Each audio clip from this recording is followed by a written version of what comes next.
The 6-5 Indianapolis Colts visit the 4-7 Tennessee Titans this Sunday in Nashville, 1 p.m. Eastern Time.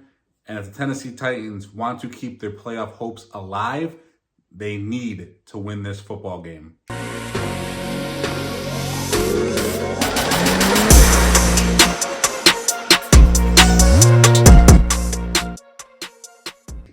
Thank you for tuning in. Titan Uprising here. If you guys are new to the channel, please subscribe. My goal is to get to 500 subscribers by the end of the year, so if you can make that happen, please do. For all of you that have been with me since day one, guys like Titan_Fox, I appreciate you guys, love the support. You guys have been with me since I started. Got nothing but love for you guys. But hey, let's dive into this. And the Colts are coming off of a 27-20 win against the Tampa Bay Buccaneers. But they lost star running back Jonathan Taylor in the process, who is going to have thumb surgery and miss a few weeks. Now, this leaves Zach Moss with the starting role at running back for the Indianapolis Colts. But the last time the Titans played the Colts, if you remember, Moss absolutely gashed us. And he ran for 165 yards and 2 touchdowns on 23 totes. So stopping the run is an absolute must. The last time the Colts and Titans played is when the Colts lost Anthony Richardson for the season. So then in comes Gardner Minshew, who has been nothing but a thorn in the side for the Tennessee Titans for as long as I can remember. And he came in and went 11 of 14 for 155 yards and a QBR of 88.1. The Titans lost that matchup 23-16, and we lost it with an all too familiar thing happening at the end of the game. A Ryan Tannehill interception. Tannehill went 23 of 34 for 264 yards with the game-ending interception that he threw for a QBR of 73.9. Well, this game's different. We have Will Levis now, not Ryan Tannehill.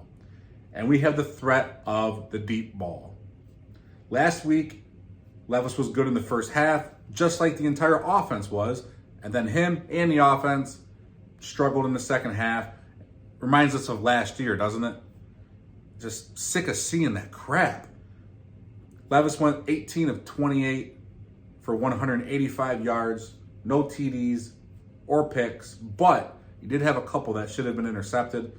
And he did miss some reads where guys were wide open running down the field. Just didn't get to didn't see him, didn't read accurately, didn't make his way through his progressions. Unfortunately, he missed some of them. We ended up winning the game, but you know, most weeks if you miss those, not going to be good. Now, he's a rookie. He needs to learn. He needs to grow. But there is something cool that I saw here. It's a post by A to Z Sports Nashville. They posted a picture of a tweet by Teron Davenport, and I'm going to pop that up on the screen right here for you guys. And it says here, Titans, Arden Key on Will Levis. Poise, poise, poise. He takes a hit and will deliver. He's becoming a leader. Will broke us down before the game yesterday. He said he sees a lot of dogs on our team and to go out and play like one.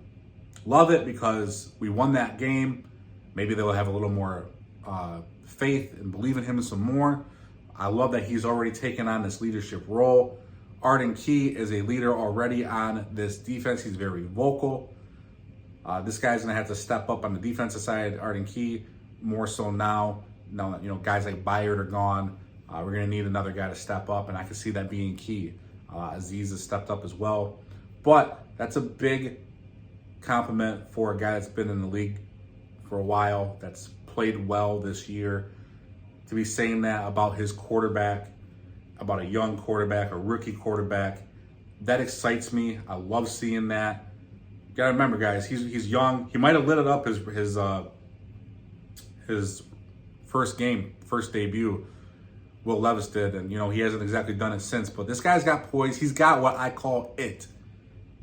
So let's hope he continues to be the leader and take us to the promised land. And let's build off of what he's done so far. I'm going to pop up the injury report for you guys right now. I'll go through the Tennessee Titans players first, and then we'll get to the Colts players after. Now we have guard Daniel Brunskill with a knee injury. He was limited on Wednesday, full participation on Thursday. I expect him to play. Got good news coming up here, boys. Wide receiver Treylon Burks, concussion, limited on Wednesday, full participation Thursday. I expect to have him back for the first game since the Steelers on Thursday Night Football, when that was oh so scary. I was there at that game. That sucks seeing it. I was just hoping he was okay. Did not expect him to be coming back in a few weeks after he was down for that long. Glad he's back, glad he's healthy. I'll get into him a little later. Linebacker Luke Gifford, shin, limited participation Wednesday and Thursday. Let's hope he can play. He's a good special teams player for us. Quarterback Will Levis, injury was an ankle, limited Wednesday, full on Thursday. Obviously, I think he's a go. Wednesday, he was noticeably limping, so that's a concern. This line has to continue to improve and get better. We need to keep him upright, and he's a rookie. He's got to get these reps in live reps. He's got to build off this year and then continue to get better. You got to keep him upright. Can't be getting him hurt back there.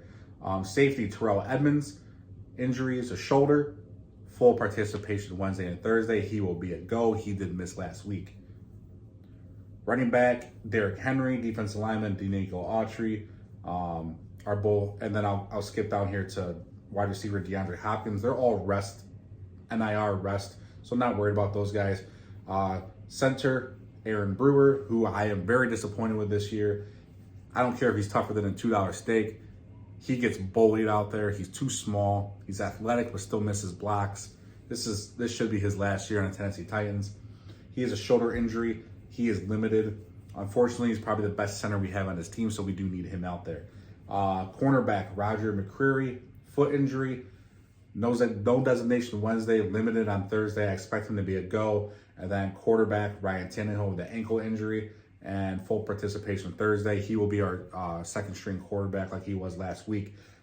Now let's go to the Indianapolis Colts players. Cornerback Juju Brents, quadriceps, did not practice Wednesday or Thursday. Man, he might miss this game. And anytime a secondary player misses, even if he's a starter or a solid backup, and Colts had injuries at cornerback this year, remember. They can't afford to miss any more secondary players. But anytime you lose either, starter or depth piece at corner, that's never good. You can never have too many good corners on your team. He's questionable. That'd be a loss for those guys. Wide receiver Isaiah McKenzie, toe injury, did not practice Wednesday, practice Thursday. I expect him to be a go. Running back Jonathan Taylor, we talked about him, thumb injury, head surgery, did not practice Wednesday and Thursday. He will be out for a couple weeks. Defensive tackle DeForest Buckner with a shoulder injury, limited Wednesday and Thursday. I see him going. I don't see why you won't. He'll probably be on a snap count. Then we have the next three here. Center Ryan Kelly, tight end Drew Ogletree, and then tackle Bernard Raymond. All three of those guys were full participations on Wednesday and Thursday. I expect them all to play. Now, I'm looking at this game, and I said I'll get into Treylon Burks here, and I am in a little bit. I'm looking for the receivers to be difference makers in this game, because everybody knows the Colts and the Titans are going to want to play defense, try to play defense and run the ball, right? But I think we should keep an eye out for wide receivers. They might be the difference makers. And we got two young guns here, guys. Josh Downs for the Colts has the ability to take the top off of defense. And he's been a solid wide receiver in his rookie year. And I am paying close attention to Treylon Burks for the Titans, because we are getting our legit wide receiver 2 back this week. And this offense has been lacking weapons, especially at wide receiver. Now let's hope Burks can finish the season strong, stay healthy, and show why he was a first-round wide receiver. And guys, our offense, imagine, our offense clicked the most with Levis when we had a full complement of the weapons on offense. Wiley was still playing. Chig was there. We had Burks and Hopkins. Now, Wiley was out for a couple games with a concussion. I am very, very big on Josh Whyle. If you guys have watched any of my videos, especially my mock draft videos, the only guy I got right was us drafting Josh Whyle. I was pretty happy about that. I got one guy right. It's hard enough to do. I did a mock draft with Skoronski as well, but in those middle rounds, I was really happy to get that guy right. I liked him. This was a loaded tight end class, but we have a full complement of what we started the season with for Will Levis to play with, the weapons. So I'm excited to see that. Remember, like I said, this is the full complement he's had since the Atlanta game where he did very, very, very well. So let's see what he can do. And it's at home, so let's go, guys. Now, I am predicting a little bit more of a high-scoring game this week than most people might think. The last game was 23-16, and I think this one will be close again, but I'm going to go 24-20. The Tennessee Titans win this game. They continue their home winning streak. They will move to 5-7 before they go and play the Miami Dolphins on Monday Night Football, and they keep their playoff hopes alive. And then next week is surely, just like this week will be, a must-win football game. If you can get to 6-7 after this, if you were to surprise the world and knock off the Miami Dolphins, and you get to 6-7, guys, that's huge. This team, they're not done yet. Remember what happened last year with a team like the Jaguars, okay? They came back. Everybody thought they were out. If you go on a winning streak here, you start catching fire. The defense starts playing the way it's supposed to be playing and is capable of playing. And then the offense starts to put together, consistent halves of football. The shot's still there. If we lose this game, though, if the Titans lose this game and drop to 4-8, they're done. You're not coming back from that because you can't afford to lose one game after that. And if you go 9-8, you're not going to make the playoffs. Not in the AFC. The AFC North is loaded. Even though Burrow's hurt, you got Browns, Steelers, Ravens. Guys, it's tough. I think the Bills are out. We got Dolphins there. And even if the Bills could probably end up going, they're 6-6. They can end up going 10-7, 9-8. And if they have a better conference record, they tie break over the Tennessee Titans, or better division record.